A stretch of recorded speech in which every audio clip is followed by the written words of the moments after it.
Amém. Glórias ao nome de Jesus Cristo. Nessa manhã, eu gostaria de compartilhar com os irmãos o Salmo 25. Salmo 25.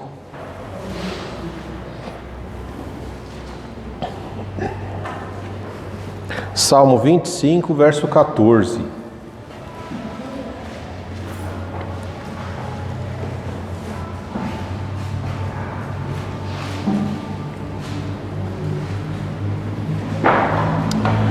Palavra do Senhor, Bíblia Sagrada, nos diz no Salmo 25, verso 14, que a intimidade do Senhor é para os que o temem, aos quais Ele dará a conhecer a sua aliança.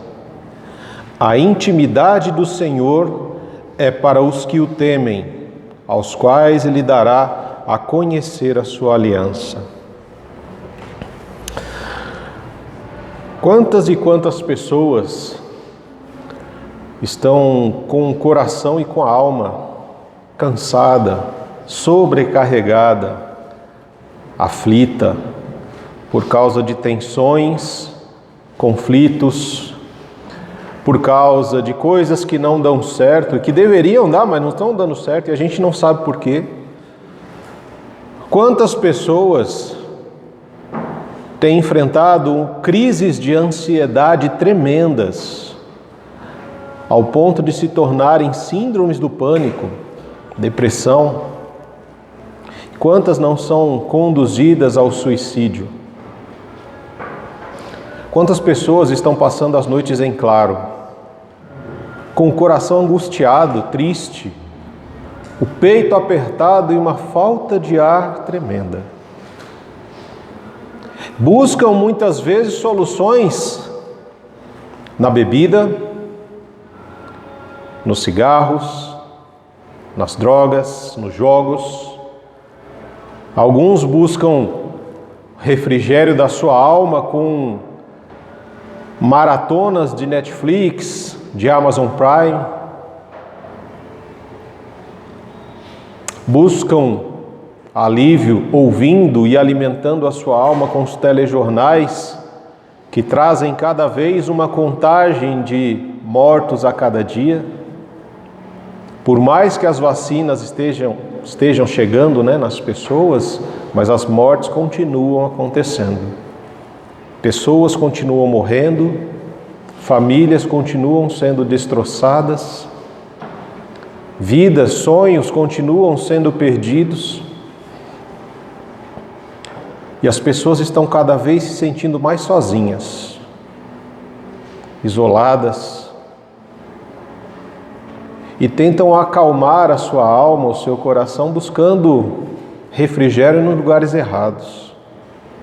E isso, posteriormente, nos traz um sentimento de culpa. Eu não devia ter feito isso, eu não devia ter ido àquele lugar, eu não devia ter tomado essa ou aquela decisão.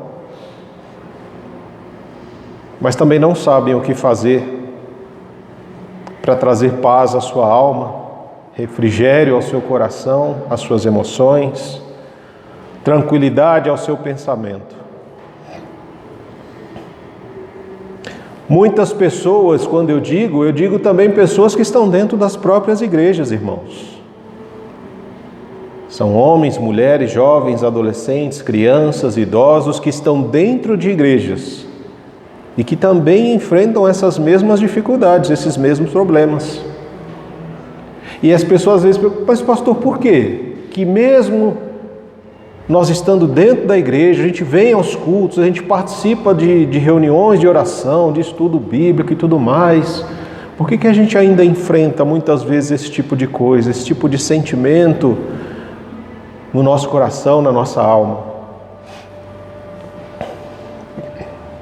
Porque muitas vezes, irmãos, o que nós enxergamos é que uma boa parte das pessoas, elas não foram, ou melhor, elas não aprenderam a viver o Evangelho.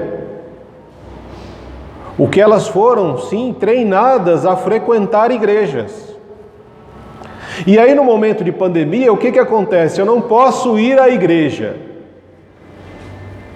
E eu não aprendi que eu sou a igreja. E que onde eu estou, eu sou a habitação do Senhor. Eu sou a habitação do Espírito Santo. Quando eu não tenho esse entendimento de que o Evangelho, viver o Evangelho é diferente de frequentar uma igreja, viver o Evangelho é diferente de seguir a uma religião, eu me torno uma presa fácil para todos esses tipos de coisas que eu compartilhei com vocês agora. Porque eu fico pensando, né? Eu não posso ir à igreja, então eu não posso adorar a Deus, eu não posso glorificar o nome do Senhor, eu não posso louvar a Deus, eu não posso ouvir a palavra se eu não estiver lá fisicamente, presencialmente, dentro de uma igreja, num lugar de culto. E nós nos esquecemos que nós somos morada do Espírito Santo, nós somos a habitação do Senhor. Nos esquecemos que aonde nós estamos, nós podemos louvar ao Senhor. O que nós fazemos no nosso dia a dia precisa ser um culto, uma expressão da nossa adoração ao Senhor.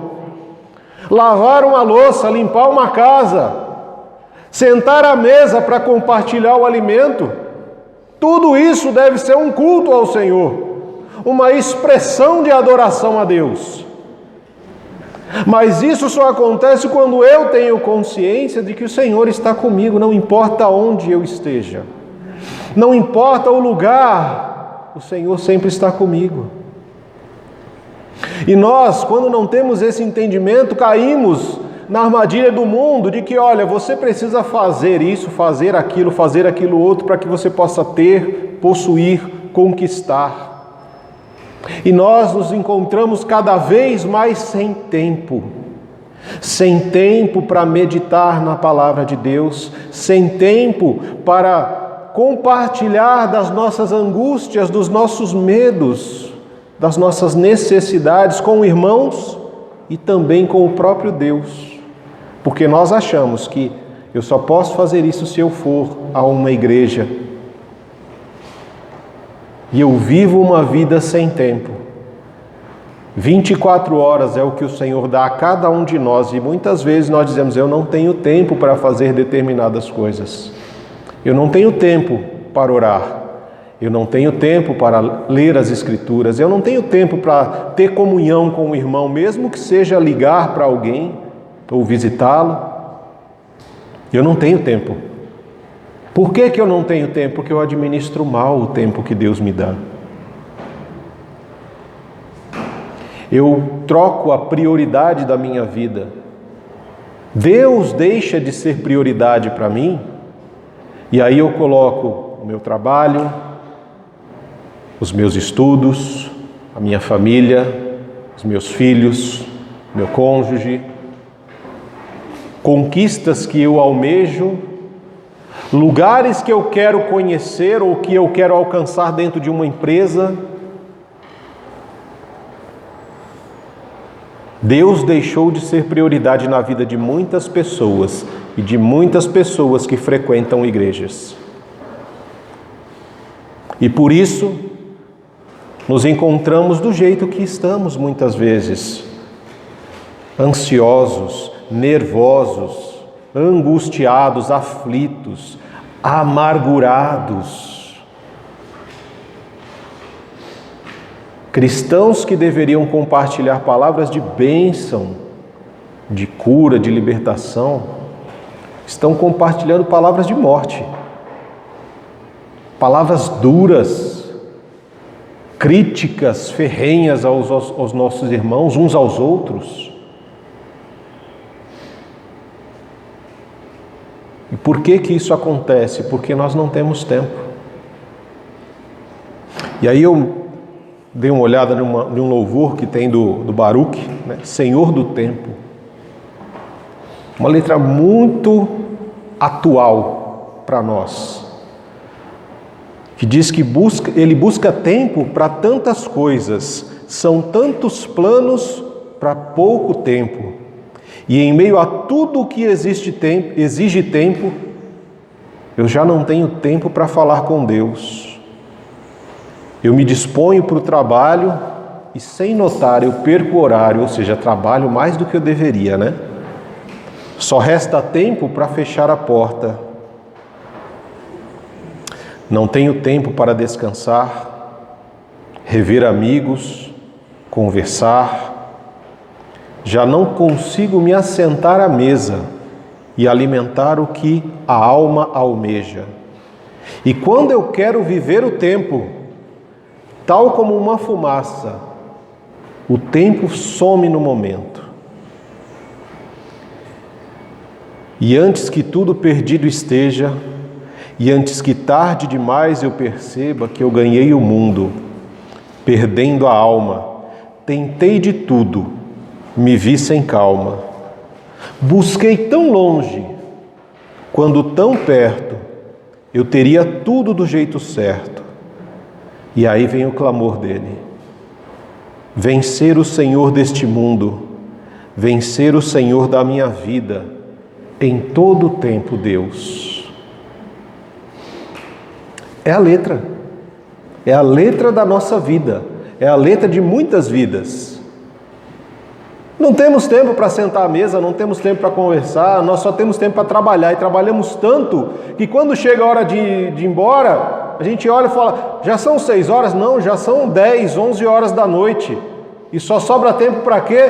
Para fechar a porta, tomar um banho, talvez comer alguma coisa e dormir, porque o tempo passou e eu não tive tempo para falar com Deus. Este salmo, irmãos, um salmo de Davi, ele traz para nós exatamente a oração de um coração aflito, de alguém que se sente só, mas não sozinho por causa de pessoas, mas ele se sente só por causa de Deus, porque ele deixou de buscar o Senhor. Não é que Deus o abandonou, mas é que em meio a tantas coisas, ele abandonou o Senhor.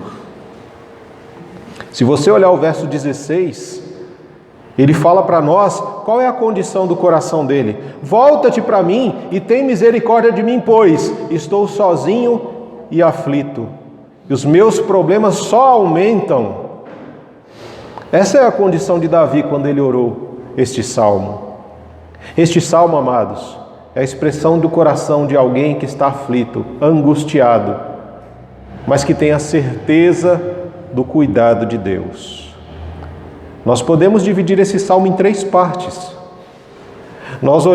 Se olharmos esse salmo do verso 1 até o verso 7, Davi, aqui ele vai pedir proteção, orientação e perdão. Ele ora ao Senhor, já no verso 1, eu entrego a minha vida ao Senhor, eu derramo a minha alma no seu altar, Pai. Mas não de qualquer forma, eu derramo a minha alma e confio no Senhor, por quê? Porque eu confio em Ti. E quem confia em Ti jamais será envergonhado. Olha aqui, é alguém que pede proteção, na certeza de que o Senhor vai cuidar dele. Ele pede orientação, no verso 4, 5. Mostra-me, Senhor, o caminho certo. Quantos de nós estamos andando em caminhos errados? Quantos de nós estamos procurando coisas para tentar acalmar a nossa mente, as nossas emoções nos lugares errados? Guia-me, verso 5, guia-me pela Tua verdade e ensina-me, pois és o Deus que me salva e em Ti eu ponho a minha esperança todo o dia todo. Ele pede proteção, ele pede orientação e ele pede perdão ao Senhor. Lembra-te, verso 6, lembra-te, Senhor, da Tua compaixão e do Teu amor, que tens mostrado desde os tempos antigos. Não te lembres dos pecados e da rebeldia da minha juventude. Lembra-te de mim, segundo o Teu amor, pois és misericordioso, ó Senhor. Aqui ele coloca diante do Senhor os erros dele. Ele pede: Senhor, olha, quando o Senhor olhar para mim, eu estou clamando, orando ao Senhor por proteção, por direção, por orientação.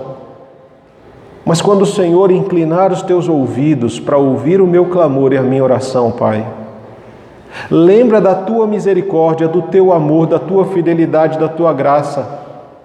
Mas não lembra dos meus pecados não, Senhor. dos pecados, dos erros que eu tenho cometido, das falhas da minha juventude. Age, Senhor, comigo, não como eu mereço, mas segundo o teu grande amor. A segunda parte vai do verso 8 ao verso 14. Talvez você tenha dúvidas no teu coração. Você tem vivido momentos difíceis, tem caminhado por caminhos tortuosos, errados, falhos, enganosos. Você tem se desgranhado por caminhos terríveis, tem abandonado o Senhor. E Davi também viveu isso, e ele faz para nós como um caminho. Olha, se você está longe de Deus, se você tem tomado decisões erradas na sua vida, se você está perdido, se o teu coração está angustiado, as tuas emoções estão bagunçadas, você não consegue organizar os teus pensamentos, derrama a tua alma diante do Senhor. Pede proteção a Ele, pede orientação a Ele, peça perdão a Ele por tudo que você tem feito. Mas não só isso, porque às vezes nós entramos diante do Senhor com orações totalmente complicadas, difíceis. Me dá, eu quero, faz, está demorando. Nós invertemos o senhorio muitas vezes na nossa oração. Nós decretamos a Deus o que Ele tem que fazer. Nós falamos, Senhor, olha, o Senhor tem que fazer isso, porque não dá mais. O Senhor não está vendo o que está acontecendo aqui, não?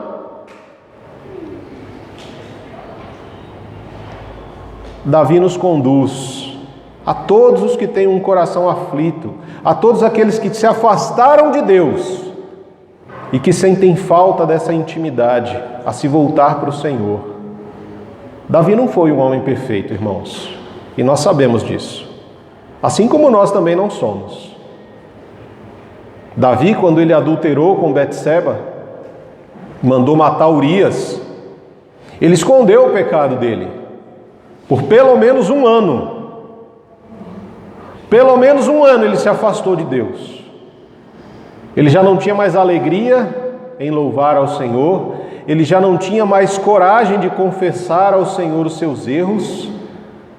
Porque todas as vezes que nós nos afastamos de Deus, quanto mais nos afastamos, mais difícil fica o retorno, irmãos. Quanto mais longe de Deus você vai, mais difícil é para você voltar para a presença dEle. E o diabo muitas vezes ajuda muito nesse distanciamento, porque ele começa a jogar na sua mente, no seu coração. Você tem certeza que você vai falar isso para Deus? Ele não vai te aceitar. Ele vai renegar você. Ele vai te condenar, ele vai te acusar. Você acha que um pai aceitaria o que você está fazendo, essa vida medíocre que você está tendo, essas decisões erradas que você está tomando? E muitas vezes ele ainda usa até a palavra, né? Olha, o Espírito Santo, esse aí deve estar triste demais com você. Ele já deve ter abandonado, deve ter até abandonado você. E nós muitas vezes acreditamos na fala do inimigo. E vivemos uma vida de culpa pesada, de amargura, de aflição, de ansiedade. Porque nós tomamos decisões erradas, nós nos afastamos de Deus, não confessamos o nosso pecado e não nos voltamos para o Senhor, mas damos ouvidos ao inimigo. Davi, no tempo em que ele passou longe do Senhor, ele perdeu a alegria de cultuar a Deus. Ele perdeu a alegria de estar na presença de Deus, porque ele se sentia imundo, ele se sentia indigno de estar na presença de Deus. Mas quando ele foi confrontado por Natã, ele prontamente se arrependeu. Se voltou ao Senhor, pedindo proteção, pedindo cuidado do Senhor, pedindo orientação. E lá no Salmo 51, ele ainda pede ao Senhor que dê um novo coração e um espírito inabalável, coloque dentro dele, para que ele possa compartilhar louvores, para que ele possa compartilhar a graça de Deus, a graça que ele já está recebendo do Senhor. E nós também precisamos disso, irmãos. Do 1 ao 7 ele pede isso: proteção, orientação, perdão. Mas do 8 até o 14, ele vai destacar quem Deus é. Ele não se esqueceu de quem Deus é. O verso 8: o Senhor é bom e justo, e o Senhor mostra o caminho correto aos que se desviam, aos pecadores. Ele faz isso, irmãos, não porque nós merecemos, mas porque Ele é bom, porque Ele é justo. O Senhor, Ele guia os humildes na justiça e Ele nos ensina o caminho, o seu caminho. Porque muitos caminhos que nós andamos são caminhos que nós escolhemos, mas não tem nada melhor do que seguir os caminhos que Deus escolheu para nós.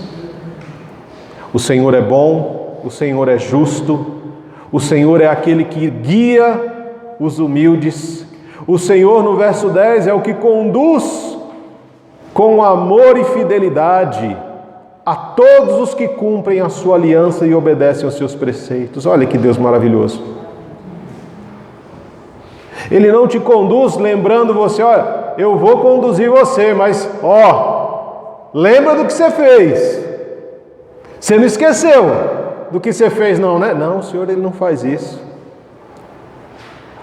Ele nos conduz como o pai do filho pródigo, que corre ao encontro do filho que se arrepende.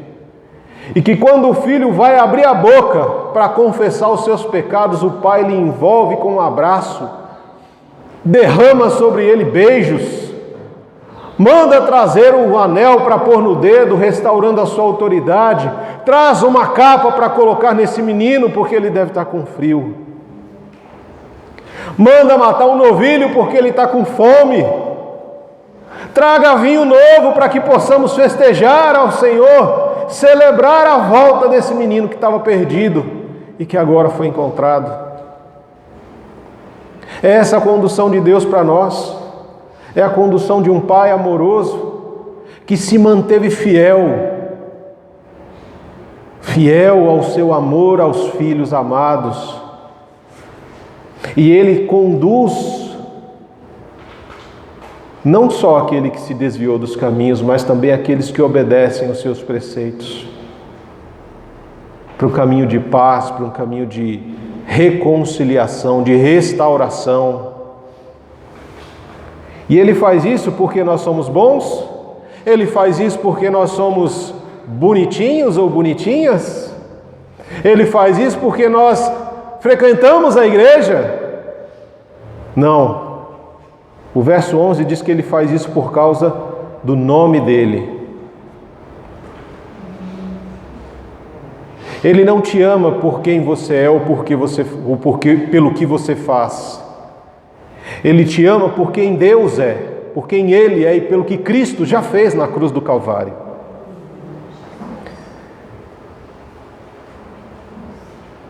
Perdoa os meus pecados, que são muitos.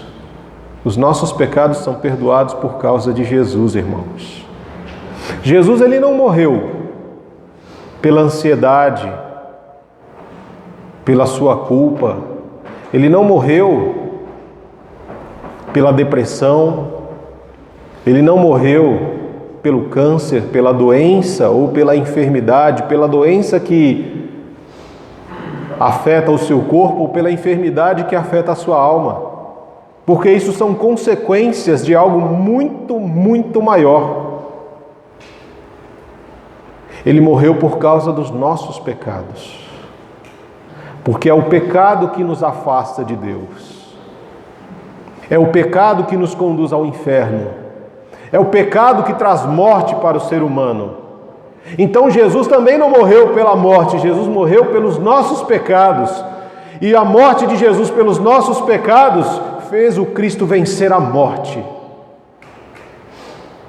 E Ele guarda a minha e a sua vida com Ele. Quem são os que temem o Senhor? Essa é uma pergunta que o salmista faz. O temor do Senhor, irmãos, ele engloba tanta coisa. Uma reverência, reconhecendo a soberania de Deus sobre nós, o render-se diante do Senhor, reconhecendo a grandeza desse Deus. Você já parou para pensar em um Deus em que o mundo é o estrado dos pés dele? O mundo é o tapete de Deus. Já parou para pensar na grandeza de Deus? Alguém que conta, que pega o mar, é uma concha da mão de Deus. Alguém que criou não só os seres humanos, mas todas as coisas. Alguém que chama todos os dias a criação para se apresentar diante dele. Estrela por estrela, ele chama cada uma pelo nome. Ele chama a mim e a você, todos os dias, para termos intimidade com ele. Não foi isso que a gente leu aqui? Nós lemos a intimidade de Deus, que a intimidade do Senhor é para os que o temem. Intimidade, irmãos, intimidade requer tempo. Eu não consigo ter intimidade com a minha esposa se eu não tiver tempo com ela. Eu não consigo ter intimidade com os meus filhos se eu não tiver tempo com eles. Eu não consigo ter intimidade com você, meu irmão, minha irmã, se eu não tiver tempo contigo, para conhecer você, para ouvir as suas angústias, para ouvir as suas alegrias, para que você também me ouça, porque assim como nós desejamos ter intimidade entre nós, nós também precisamos e ansiamos ter intimidade com Deus. E o problema é que muitas vezes nós buscamos satisfazer a nossa necessidade de intimidade, de alguém que nos conheça completamente, plenamente, profundamente, com outro ser humano. Nós procuramos esse tipo de intimidade com outra pessoa e nós não vamos conseguir. Nós vamos nos decepcionar todas as vezes que nós esperarmos ter satisfeita a nossa intimidade plena com outro ser humano. Por quê? Porque nós somos todos pecadores por natureza. E antes de enxergar qualquer coisa boa em você, eu sempre acabo enxergando as coisas ruins. E nós acabamos criticando um ao outro, nós acabamos destacando mais aquilo que você tem de ruim do que aquilo que você tem de bom. E à medida que isso acontece, nós nos decepcionamos uns com os outros, nós nos fechamos. Como aquele tatu-bola, né? Lembra do tatu-bola? Eu tenho idade já, então. Quando eu era moleque, eu tinha os tatuzinhos bolinha, que ele saía andando assim, você botava o dedinho nele e ele virava uma bolinha. Ainda gostava de pegar a bolinha e ficar jogando, como se fosse bola de gude, né? Falta do que fazer. Mas nós fazemos assim muitas vezes. Quando nós tentamos compartilhar os nossos medos, os nossos anseios, as nossas falhas, os nossos pecados com outra pessoa, a fim de que ela nos acolha, nos entenda, nos compreenda. Ela fala, mas você, pastor, fez isso? Você usava o tatuzinho para usar de bola de gude? Que coisa feia, nunca pensei que você fosse fazer isso. Mas você, pastor, você falou isso, que palavra feia, pastor, que você falou. E a pessoa, ela destaca aquilo de ruim que nós temos, ela se decepciona conosco e nós nos fechamos cada vez mais e nos isolamos. Esse tipo de intimidade que nós ansiamos para a nossa alma, nós só vamos encontrar num relacionamento com Deus. Somente Deus sabe quem você é completamente. Somente Deus sabe o que se passa no seu coração e na sua mente. Ele sabe o que você está pensando aí no banco aí agora, sentadinho. Ele sabe o que você está pensando na sua casa enquanto você ouve essa mensagem. E mesmo assim Ele continua te amando. Ele não te rejeita, mas Ele te acolhe. Porque Ele sabe do que nós somos feitos, de uma natureza pecaminosa. E Ele sabe que sem a presença dEle em nós somos terrivelmente miseráveis. Nós somos os piores seres humanos da face da terra. Às vezes nós dizemos, mas eu sou melhor do que aquele assassino. Eu sou melhor do que aquele estuprador. Eu sou melhor do que o ladrão. Não, você não é melhor do que nenhum deles. Nem eu. A diferença entre eles e nós é que o Senhor já nos alcançou. E Ele ainda está perdido, precisando de salvação. Mas pastor, como é que o senhor fala de salvar um assassino, um estuprador, um ladrão? Graça. Da mesma forma que eu falo que eu e você também não merecíamos. O que nós merecíamos é a condenação eterna, inferno, fogo, que não se extingue, sofrimento, ranger de dentes. Isso é o que nós merecemos sem Deus. Mas o Senhor, na sua infinita misericórdia, por causa do nome dEle, por causa do amor que Ele tem por mim e por você, Ele nos escolheu antes da fundação do mundo, para que pudéssemos ser separados e vivermos uma vida diferenciada, anunciando, vivendo o Evangelho e não a religião. Sendo igreja e não indo à igreja apenas. O que nós chamamos de igreja é um lugar de culto, é um lugar onde nos reunimos para juntos compartilharmos da nossa intimidade com Deus, porque eu tenho intimidade com Deus durante a semana. E quando você também tem essa intimidade, você busca a sua intimidade com Deus durante a semana, num dia como hoje, nós podemos nos reunir num lugar de culto para sermos a noiva do Cristo, para manifestarmos o amor, a graça, a misericórdia, o perdão que nós já recebemos. Porque a intimidade, irmãos, a intimidade, o que a gente encontra nessa intimidade com o Pai?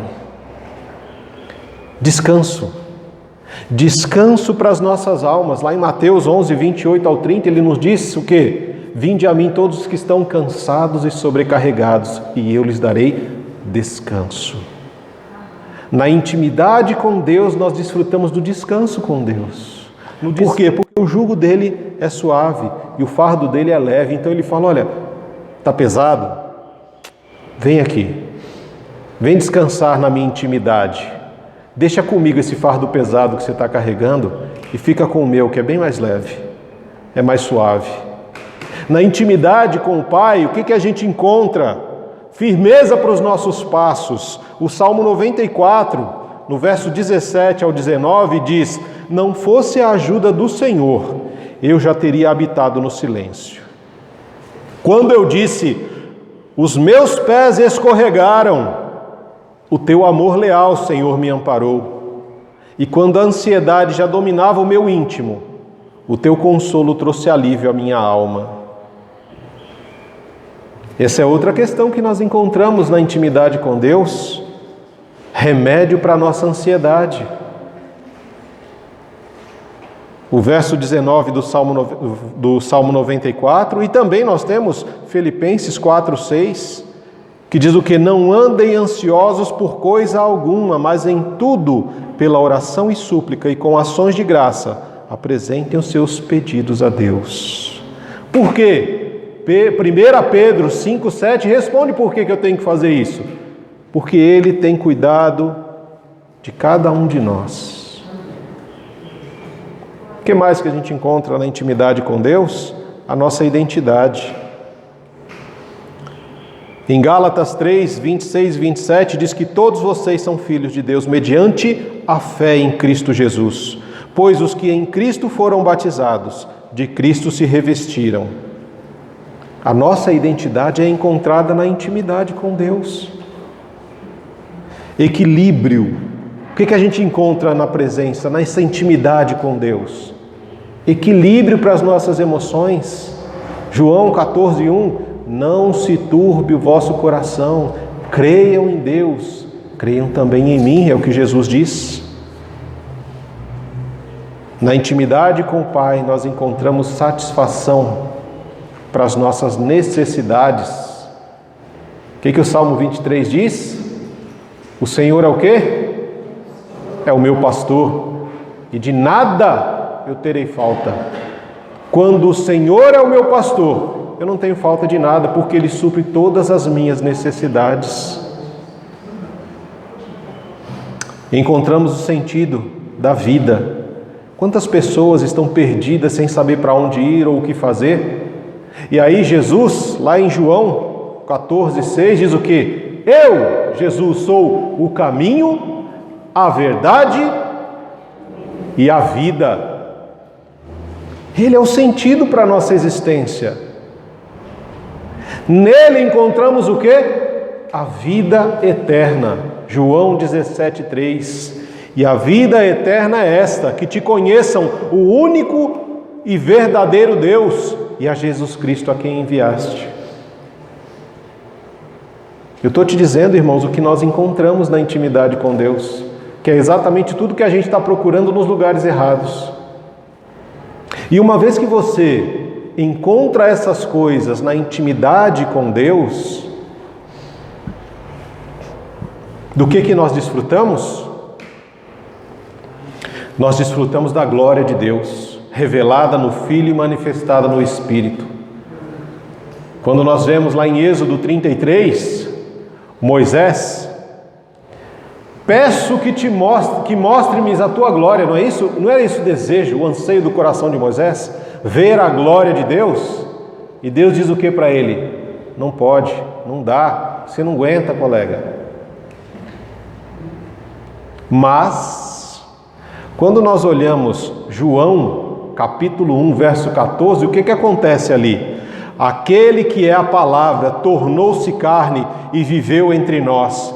Vimos a glória de Deus, glória como do unigênito, vindo do Pai, cheio de graça e verdade. O desejo, o anseio do coração do Moisés foi satisfeito na pessoa encarnada de Jesus Cristo. E hoje nós podemos ver a glória de Deus manifestada no Cristo e em nós, na presença do Espírito Santo.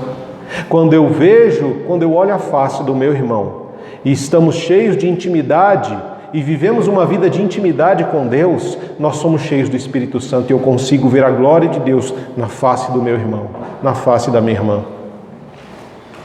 Nós desfrutamos o quê? Do amor de Deus. 2 Coríntios 5,14 diz que o amor de Deus, ele nos constrange. Por que ele nos constrange? Porque nós estamos convencidos de que um só morreu por todos, logo todos morreram. Nós não merecíamos, e é por isso que o amor de Deus nos constrange. Porque a gente sabe que não merece essa entrega, esse amor, esse acolhimento, essa graça, essa misericórdia, esse perdão, nós não merecemos e por isso nos constrange. Nós desfrutamos da bondade e da fidelidade do Senhor. Salmo 23:6, sei que a bondade e a fidelidade me acompanharão todos os dias da minha vida, e eu voltarei à casa do Senhor enquanto eu viver. Do que mais nós desfrutamos? Esperança e misericórdia. Lamentações 3, 21 ao 23. Todavia eu me lembro também do que pode me dar esperança. Graças ao grande amor do Senhor é que não somos consumidos. Por quê? Porque as suas misericórdias são inesgotáveis, elas se renovam a cada manhã, porque grande é a fidelidade do Senhor para conosco. Nós desfrutamos do consolo de Deus. Quando estamos vivendo na intimidade com o Pai, nós desfrutamos do consolo. 2 Coríntios 1, verso 3 e 4.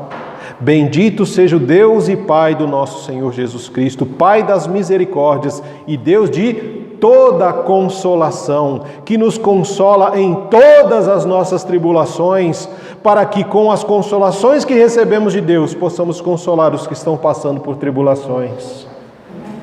Além de sermos consolados, somos capacitados a nos tornarmos consoladores daqueles que também passam por tribulações. Nós desfrutamos, amados, de uma paz. A intimidade com o Senhor nos traz paz. Filipenses 4:7. À medida que nós entregamos ao Senhor toda a nossa ansiedade por meio das súplicas, das orações e das ações de graça, nós também desfrutamos da paz que excede todo o entendimento. E o Senhor Jesus guarda com Ele os nossos corações e as nossas mentes. Desfrutamos também do quê? De comunhão. Comunhão. Salmo 133, verso 1 e verso 3. Como é bom e agradável quando os irmãos convivem em união. Ali o Senhor concede a bênção da vida para sempre. E quando voltamos ao Salmo 25, irmãos, porque foi um parênteses que nós abrimos para falar da intimidade, por isso que eu comecei falando com vocês só o verso 14, porque ele diz que a intimidade do Senhor é para os que o temem, aos quais ele dará a conhecer a sua aliança. Essa aliança, ela é manifestada em tudo isso que a gente encontra na intimidade com Deus e desfruta na intimidade com Deus. E a última parte, que vai do verso 16 ao verso 22, da oração de Davi, ele clama por livramento, irmãos. Ele coloca diante do Senhor a sua condição atual, uma condição de ele se sente sozinho, porque ele se afastou de Deus, não Deus se afastou dele. Mas ele está sozinho, ele está aflito. E aí ele fala que os problemas dele estão aumentando. À medida que você se afasta do Senhor, os seus problemas não vão diminuir, eles vão aumentar cada vez mais. E você precisa estar ciente disso. E ele fala para o Senhor: Senhor, olha, no verso 18, olha para a minha dor, olha para o meu sofrimento. Ele não nos leva a minimizar o sofrimento de ninguém, mas ele fala: Senhor, olha para o meu sofrimento, olha para a minha dor. Cada um sabe a dor que traz no peito, cada um sabe o sofrimento que enfrenta. Por isso eu não devo, de maneira alguma, diminuir a tua dor ou o teu sofrimento. A tua luta é uma luta, a minha luta é uma outra luta, mas todos nós temos uma luta compartilhada que é contra o pecado.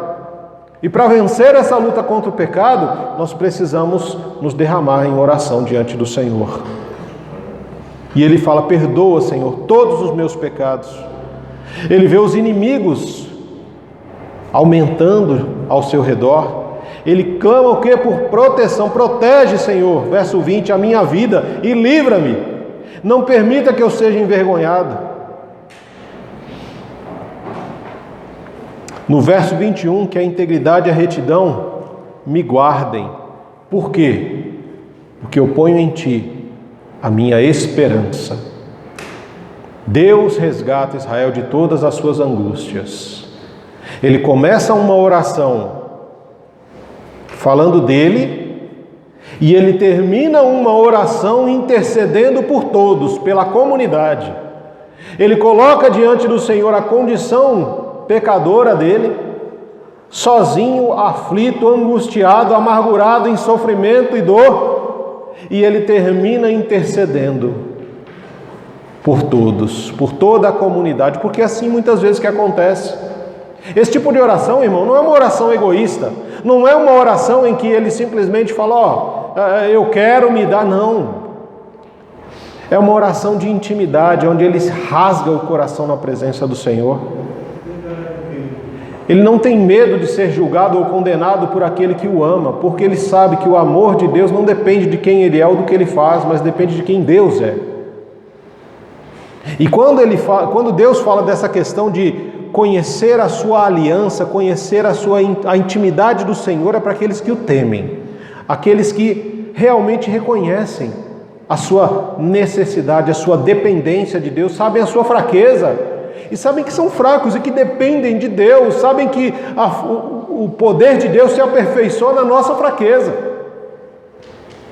Quando ele diz isso, de que o Senhor vai dar a conhecer a sua aliança àqueles que o temem, o interessante dessa frase do verso 14 é que esse conhecimento não é para aqueles eruditos, para aqueles que falam palavras difíceis e tal. Ele não está dizendo isso. Ele está dizendo que a intimidade do Senhor é para os pequeninos.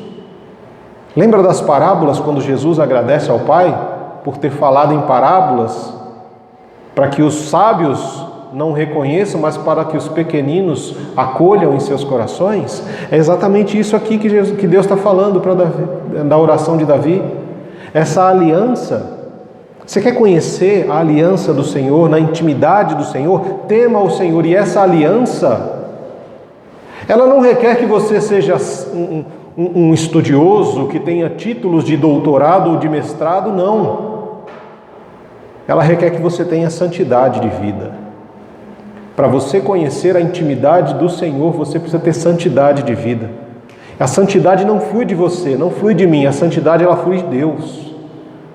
É o Senhor quem nos torna santos e nos santifica para estarmos na presença dEle. E quando Davi ora aqui, ele no final do verso 1, ele diz o que? Olha, eu coloco toda a minha esperança no Senhor. A palavra esperança aqui é yashid. Yashid quer dizer uma fé esperançosa. Não é uma fé que simplesmente tem uma esperança de que algo vai acontecer e eu vou sentar e esperar. Não.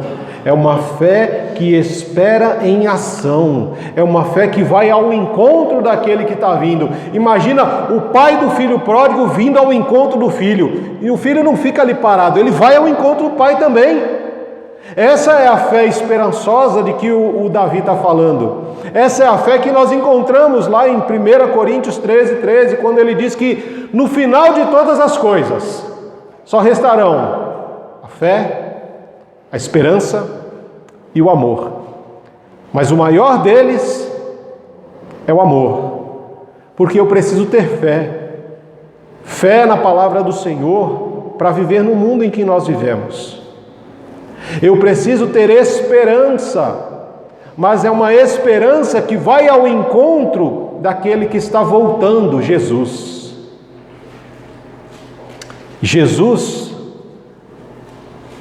também pode ser chamado de amor. O amor está voltando. E para nos encontrarmos com o amor e desfrutar desse amor na eternidade, nós precisamos viver uma vida de fé e de esperança. Nós precisamos orar ao Senhor derramando o nosso coração diante dEle. Nós precisamos viver uma vida de intimidade com Deus, para que nós possamos realmente desfrutar desse descanso para as nossas almas, desse remédio para a nossa ansiedade, dessa paz que excede todo o entendimento, dessa fidelidade, misericórdia, compaixão, perdão, amor. É isso que nos espera no final da nossa peregrinação cristã, irmãos. E talvez você esteja andado aí nos últimos tempos, afastado dos caminhos do Senhor. Esse é um salmo que te convida à intimidade novamente com o Pai. Esse é o salmo de Davi, é o salmo de um coração aflito, angustiado, que tem passado por sofrimentos, mas que jamais perdeu a confiança, a esperança, a fé no Deus que o salvou. Que nós também possamos viver dessa forma. Vamos orar?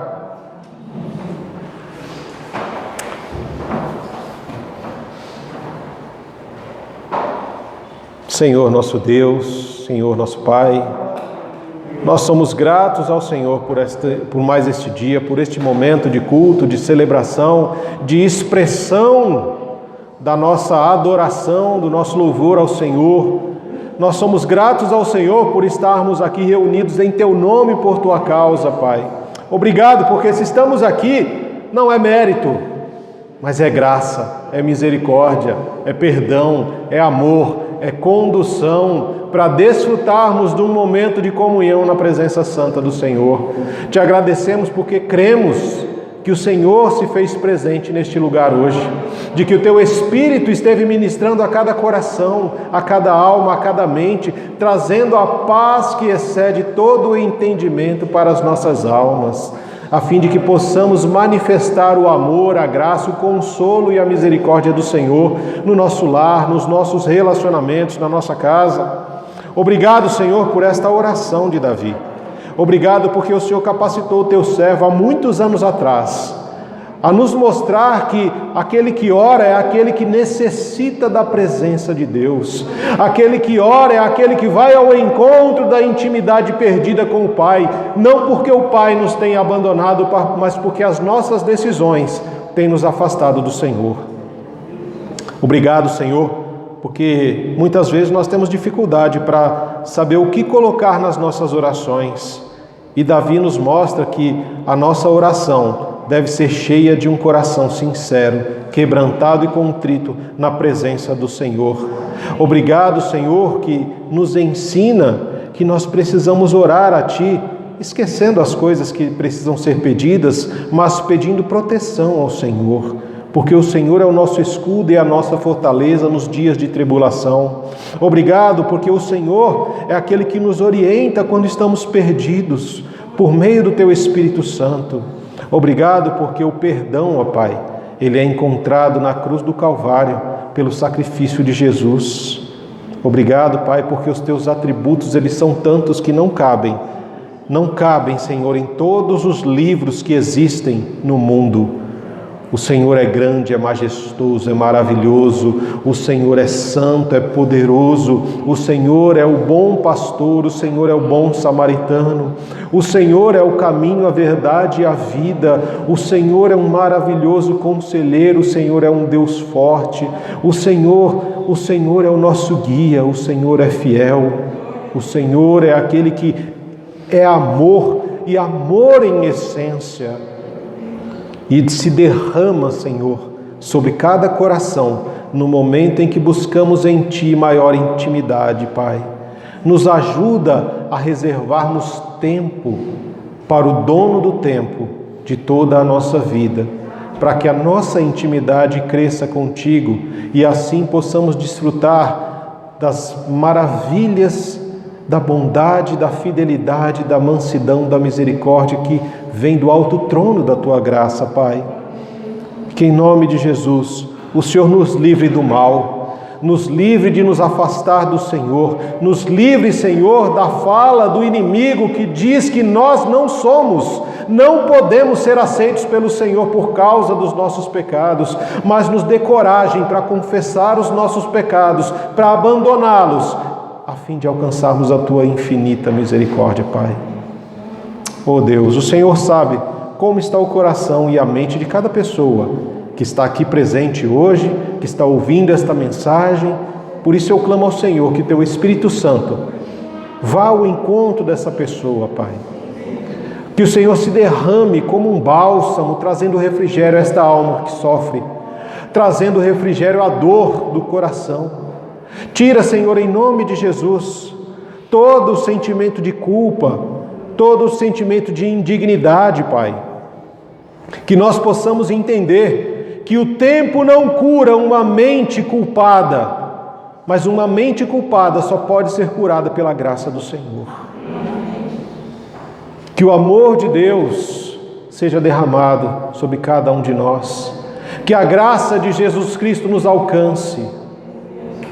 Que a comunhão e a consolação do Espírito Santo nos fortaleça e edifique a Tua igreja, nos convencendo do pecado, da justiça e do juízo, para que em todas as coisas só o Senhor seja honrado, só o Teu nome seja glorificado, em nós e através de nós. Assim nós oramos no nome santo de Jesus. Amém. Glórias ao nome de Jesus.